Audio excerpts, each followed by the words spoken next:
जैसे ही मैंने एक्सरे की बात की, जाति जनगणना की बात की, नरेंद्र मोदी कहते हैं जाति नहीं है। आपने देखा होगा कि प्रधानमंत्री पैनिक कर गए हैं। न्यामगिरी non serious, Bhatta Parsaul non serious, किसान कर्जा माफ करो, हिंदुस्तान का किसान का कर्जा 25 बार माफ करो, उतना पैसा नरेंद्र मोदी ने 25 लोगों को दिया है। अब मुझे फ्रैंकली जात में इंटरेस्ट नहीं है, मुझे इंटरेस्ट न्याय में है कि गरीबों की लिस्ट निकालिए, उसमें आपको ओबीसी, दलित, आदिवासी मिल जाएंगे, और अमीरों की लिस्ट निकालिए, उसमें आपको एक दलित, एक आदिवासी, एक पिछड़ा नहीं मिलेगा। जो 22 लोगों को उन्होंने 16 लाख करोड़ रुपए ट्रांसफर किया, जाति जनगणना को कोई शक्ति नहीं रोक सकती।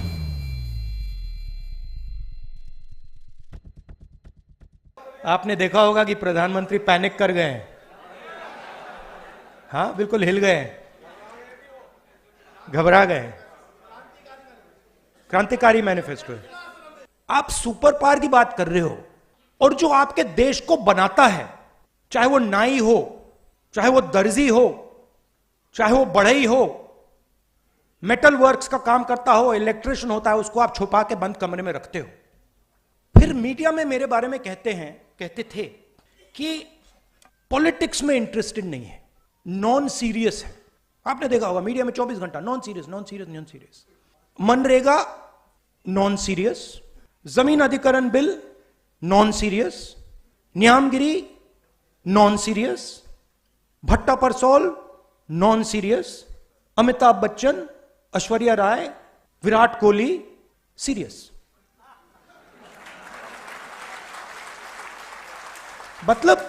मतलब हिंदुस्तान की पॉलिटिक्स में मान लीजिए ये कमरा है, इसमें 1000 लोग बैठे हैं, 1000 लोग में से आप यहां पे 20 लोगों को हेडफोन दे दीजिए और माइक्रोफोन दे दीजिए, और वो 20 लोग 24 घंटा चर्चा कर रहे हैं, और 990 लोग यहां बैठे हुए हैं, उनकी ना कोई बात सुनता है, ना उनके पास लाउड स्पीकर, ना उनके पास माइक्रोफोन, हेडफोन, वो देखते रह जाते हैं।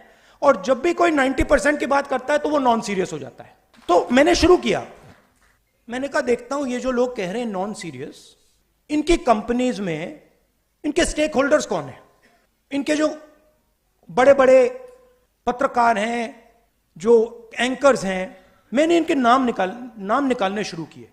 95% का इनमें एक है ही नहीं, एक ओबीसी नहीं है, एक ओबीसी एंकर नहीं है हिंदुस्तान में, एक ओबीसी एंकर नहीं है, एक दलित एंकर नहीं है, एक आदिवासी एंकर नहीं है। सारी की सारी कंपनियों के लिस्ट में 90% से एक मालिक है ही नहीं। तो लाउड स्पीकर आपके हाथ में ही नहीं है, और अगर लाउड स्पीकर आपके हाथ में नहीं है तो जो भी आप बोलोगे वो नॉन सीरियस। मैंने अगर इनके हाथ में लाउड स्पीकर दे रखा है, मतलब फुल पावर वाला लाउड स्पीकर, तो बाकी सब बोले ना बोले वो तो नॉन सीरियस ही होगा, वो सीरियस तो वही है जिनके हाथ में लाउड स्पीकर है। उसके बाद मैंने कहा ठीक है, मीडिया में कोई नहीं तो जुडिशरी को देखते हैं। 650 हाई कोर्ट जजेस हैं, 90% आबादी के पास 650 में से 100, और वो भी छोटे छोटे, और जब तक आप सुप्रीम कोर्ट में पहुंचोगे खत्म। चलिए बड़ी बड़ी कंपनियों को देखते हैं। 200 सबसे बड़ी कंपनियां हिंदुस्तान में, उनके मालिकों की लिस्ट निकालो। 16 लाख करोड़ रुपए, 16 लाख करोड़ रुपए उन 200 में से 25 लोगों को नरेंद्र मोदी ने दिया है। 16 लाख करोड़ रुपया, मतलब अगर आप 25 बार किसान कर्जा माफ करो, हिंदुस्तान का किसान का कर्जा 25 बार माफ करो, उतना पैसा नरेंद्र मोदी ने 25 लोगों को दिया है। 200 में से एक ओबीसी नहीं, एक दलित नहीं, एक आदिवासी नहीं। उनकी सीनियर मैनेजमेंट में एक दलित नहीं, एक आदिवासी नहीं, एक ओबीसी नहीं। तो जहां भी देखो, मीडिया में देखो, प्राइवेट अस्पतालों को देखो, बड़ी बड़ी कंपनियों को देखो, जुडिशियल सिस्टम को देखो, जहां भी देखो कोई है ही नहीं वहां पे, 90% का कोई है ही नहीं। अब मुझे फ्रैंकली जात में इंटरेस्ट नहीं है, मुझे इंटरेस्ट न्याय में है।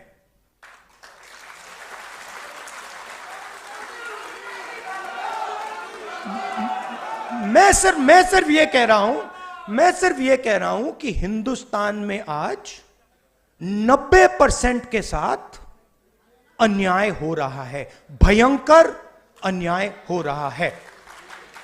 अगर आपको चोट लगे और मैं आपसे कहूं कि देखिए इनको चोट लगी है, एक्सरे करा लीजिए, तो एक्सरे से किसी को इतराज तो नहीं होना चाहिए ना।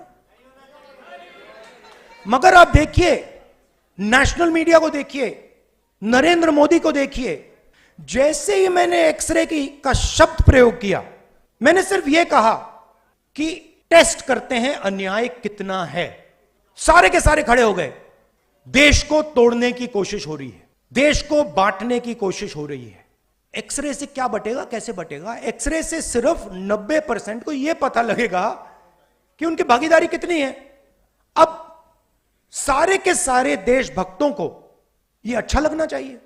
देशभक्त क्या चाहता है? देशभक्त देश में न्याय चाहता है। देशभक्त अन्याय थोड़ी चाह सकता है। देशभक्त चाहता है कि हिंदुस्तान आगे बढ़े, देशभक्त चाहता है कि हिंदुस्तान एक दिन सुपर पावर बने, जो भी जैसे भी आप कहना चाहो। तो अगर आप सुपर पावर बनना चाहते हो, चाइना से मुकाबला करना चाहते हो, तो 90% शक्ति का प्रयोग तो करना पड़ेगा।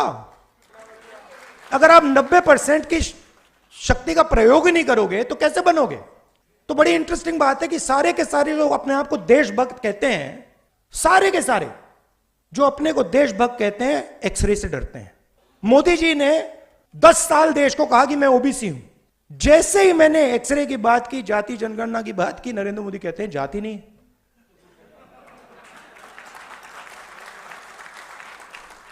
अरे जात नहीं है तो आप ओबीसी कैसे?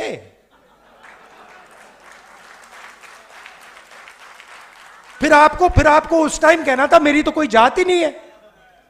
और फिर कहते हैं हिंदुस्तान में सिर्फ 2 जात हैं, अमीर और गरीब। ठीक है, अगर आप यह बात मानते हो कि हिंदुस्तान में सिर्फ 2 जात है, अमीर और गरीब, तो मैं आपसे कहता हूं कि गरीबों की लिस्ट निकालिए, उसमें आपको ओबीसी, दलित, आदिवासी मिल जाएंगे। और अमीरों की लिस्ट निकालिए, उसमें आपको एक दलित, एक आदिवासी, एक पिछड़ा नहीं मिलेगा, नहीं मिलेगा। तो यह मेरे लिए अब राजनीतिक मुद्दा नहीं है, यह आप बात समझ लीजिए। यह अब मेरा लाइफ का मिशन है।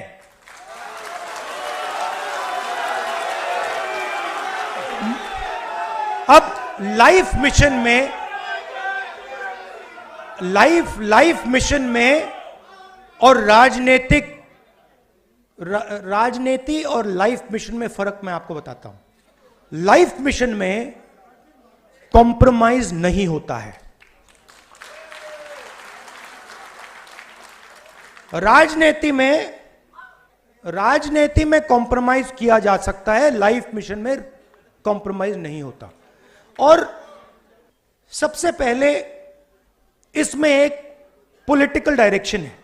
पॉलिटिकल डायरेक्शन आपने मैनिफेस्टो में अच्छी तरह देख लिया है।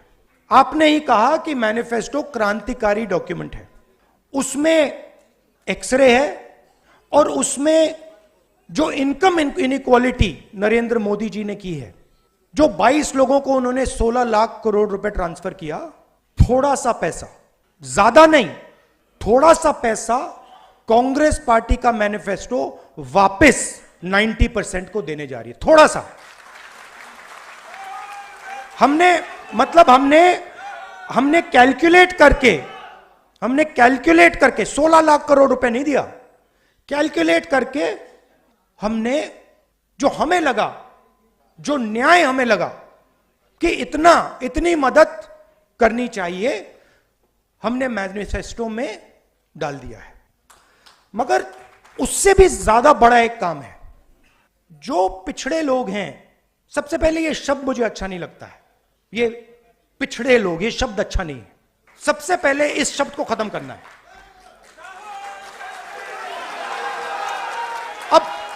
अब इसका मतलब क्या है? देखिए, आपको यह समझना है कि आपके साथ किया क्या गया है। ये जो पूरी मूवमेंट है ना बीजेपी वाली, इसका मिशन आपकी हिस्ट्री को मिटाने का है कि आप लोग अपनी हिस्ट्री ना पहचानो और ना समझो। तो एक प्रकार से आपको बीते हुए समय से काट दिया गया है।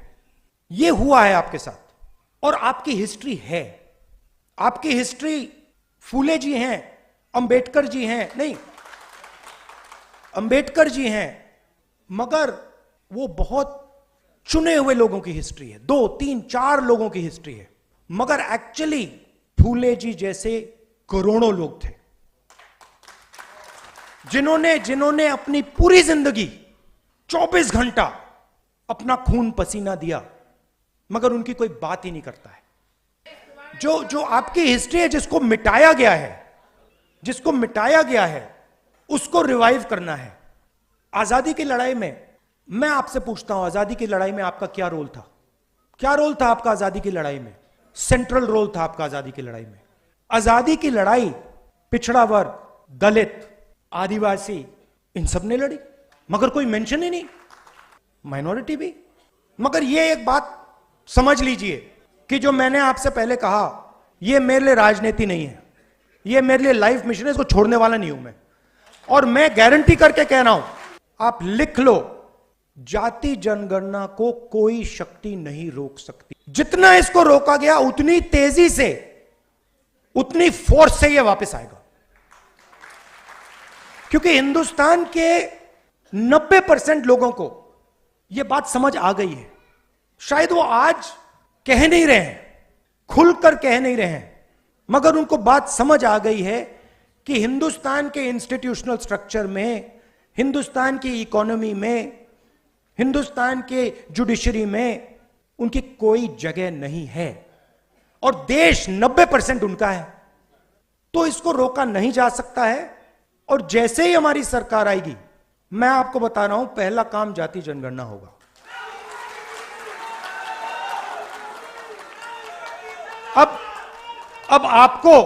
अब आपको ये जो 90% हैं, इनको आपका रोल, आपका काम है, आपका रोल है कि इनको बताना कि देखिए इस देश में आपकी भागीदारी नहीं है। व्हाट्सएप पर, इंस्टाग्राम पर रील देखकर भागीदारी नहीं बनती है। मैंने भाषण में कहा कि हिंदुस्तान के युवा 7-8 घंटा इंस्टाग्राम की रील देख रहा है। 90% 7 घंटा, मैंने चेक किया, सर्वे कराया, हरियाणा में मैंने लोग भेजे, सर्वे कराया कि भाई युवा कितने घंटे इंस्टाग्राम पे हैं। 7 घंटे। मतलब बीजेपी का काम जो ओबीसी वर्ग है, दलित वर्ग है, आदिवासी वर्ग है, उनका ध्यान भटकाने का है। कभी इधर भेजेंगे, कभी उधर भेजेंगे, कभी पाकिस्तान, कभी चाइना, कभी बॉलीवुड। आप भी 90% में हैं, और आपकी हालत हम जानते हैं, आपको क्या सहना पड़ता है हम सब जानते हैं। तो ये ध्यान भटकाते हैं। ये पूरा का पूरा जो इनको मूवमेंट है, इसका लक्ष्य ओबीसी का ध्यान भटकाना, यही है लक्ष्य। और प्रॉब्लम इनकी क्या है कि ध्यान को आप इतनी टाइम ही भटका सकते हो।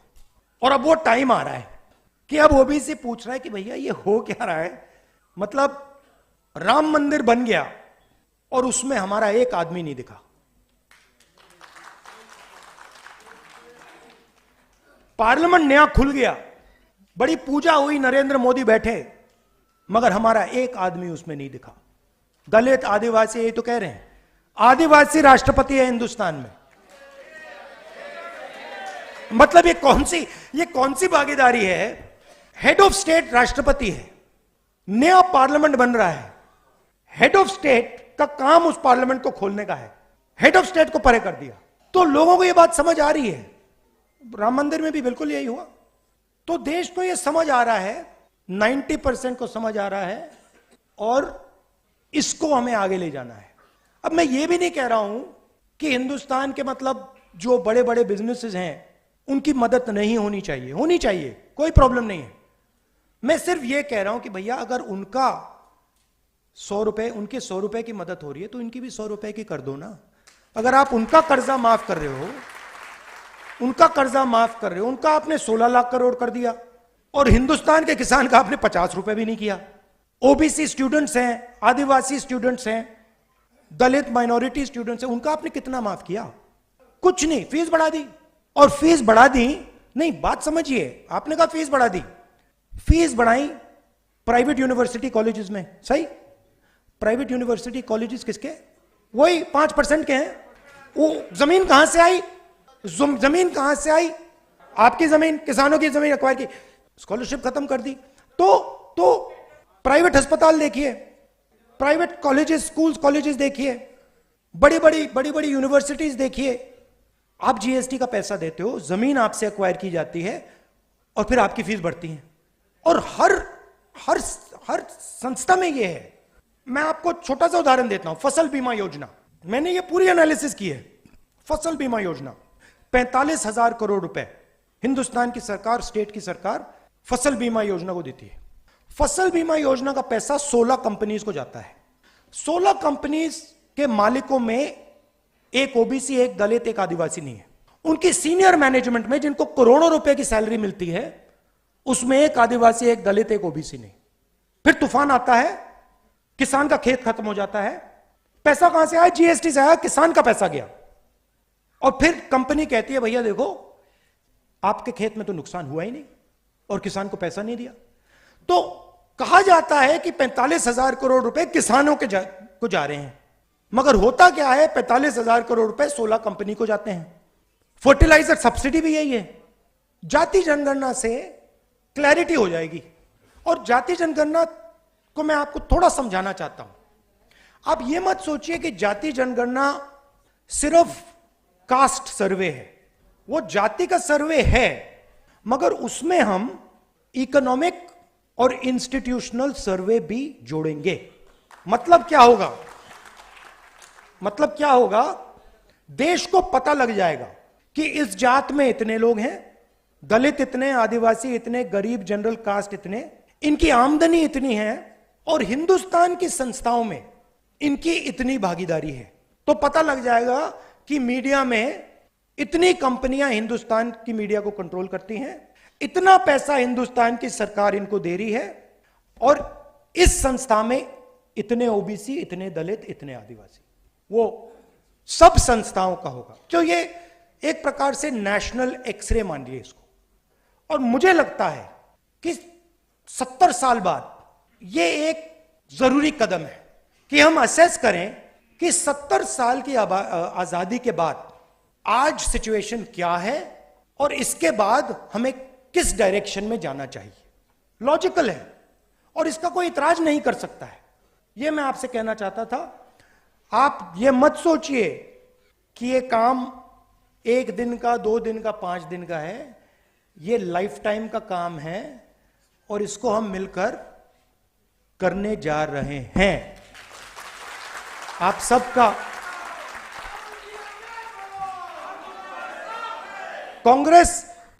कांग्रेस जनरली क्रांतिकारी काम करती है। आजादी, कॉन्स्टिट्यूशन, हरी क्रांति, सफेद क्रांति, bank nationalisation, privy purse, computer revolution, ये कांग्रेस का अब नया क्रांतिकारी मिशन है। धन्यवाद।